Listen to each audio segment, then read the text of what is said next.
കർണാടകയിൽ exit poll ഏശില്ല എന്നാണ് കോൺഗ്രസ് നേതൃത്വം പറയുന്നത്. തെരഞ്ഞെടുപ്പ് കഴിഞ്ഞ ഉടനെ പുറത്തുവന്ന എക്സിറ്റ് പോൾ ഫലങ്ങളെ രാഹുൽ ഗാന്ധി പരമപുച്ഛത്തോടെയാണ് തള്ളിക്കളഞ്ഞതും. മോദി പോൾ എന്നാണ് അദ്ദേഹം ഇതിനെ വിശേഷിപ്പിച്ചതും. രാഹുൽ ഗാന്ധി മാത്രമല്ല, ആ പ്രവചനം കേട്ടാൽ ആരായാലും തലക്ക് കൈവച്ചു പോകും. കാരണം ഈ രാജ്യത്തെ ഇത്രയും നശിപ്പിച്ച് എന്ന് മാത്രമല്ല, ഇന്ത്യ മുന്നണി ഇത്രയും മുന്നേറ്റം നടത്തിയ ഒരു തെരഞ്ഞെടുപ്പിൽ പല എക്സിറ്റ് പോളും പരാജയമാണ് ഫലമെങ്കിൽ പിന്നെ ഇതിൽ കൃത്രിമം ഉണ്ടെന്ന് പറയുന്നവരെ തള്ളിക്കളയാനാകില്ല. എല്ലാ സംസ്ഥാനങ്ങളും ഇപ്പോൾ പ്രതിപാദിക്കുന്നില്ല എങ്കിലും കർണാടകയെക്കുറിച്ച് പറയാതിരിക്കാൻ കഴിയില്ല. അതിന് കാരണവുമുണ്ട്. ജനങ്ങൾക്ക് ഭരണമല്ല, സൗഭാഗ്യം നൽകിയ സർക്കാരായിരുന്നു സിദ്ധരാമയ്യ സർക്കാർ. ഓരോ കുഞ്ഞും കോൺഗ്രസ് അനുകൂലം എന്ന് പറഞ്ഞു മാത്രമല്ല, NDA സ്ഥാനാർത്ഥി 400ഓളം സ്ത്രീകളെ പീഡിപ്പിച്ച് നാട് വിട്ടത് രാജ്യം ചർച്ച ചെയ്തതാണ്. എന്നിട്ടും ആ സ്ഥാനാർത്ഥിക്ക് അടക്കം ജയിക്കുമെന്നാണ് സർവേയിൽ പറയുന്നത്. എന്നാൽ സംസ്ഥാന കോൺഗ്രസ് നടത്തിയ ആഭ്യന്തര സർവേയിൽ വ്യക്തമായ ഭൂരിപക്ഷത്തിൽ കോൺഗ്രസ് വിജയിക്കുമെന്ന റിപ്പോർട്ട് വന്നിരിക്കുകയാണ്.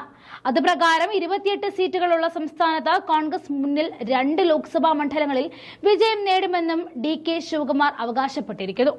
കോൺഗ്രസ് അധ്യക്ഷൻ മല്ലിക അർജുൻ ഖാർഗെ വിളിച്ചു ചേർത്ത സൂം മീറ്റിംഗിൽ ദേശീയ നേതൃത്വത്തിന് ഉറപ്പ് നൽകുകയാണ് ശിവകുമാർ ചെയ്തിരിക്കുന്നത്. DK കൊടുത്ത ഉറപ്പിങ്ങനെയാണ്: കോൺഗ്രസ് സംസ്ഥാന കമ്മിറ്റി നിയോഗിക്കുകയും കർണാടകയുടെ ഓരോ പിൻ പോയിന്റുകളെയും അരിച്ചുപെറുക്കുകയും ചെയ്തിട്ട് 136 സീറ്റുകളിൽ ജയിക്കും എന്നായിരുന്നു നിയമസഭാ തിരഞ്ഞെടുപ്പിൽ ഞാൻ പറഞ്ഞത്.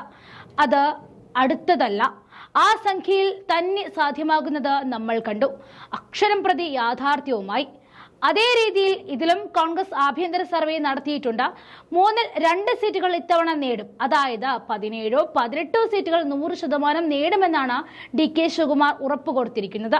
അതിൽ RSSന്റെ ശക്തി കേന്ദ്രമായ ധാർവാഡയിലും ദക്ഷിണ കന്നഡയിലും അടക്കം സ്റ്റുഡിയോയിലിരുന്ന് ചാനലിൽ പറയുന്നതല്ല എന്നും കോൺഗ്രസ് ഉറപ്പ് പറയുകയാണ്.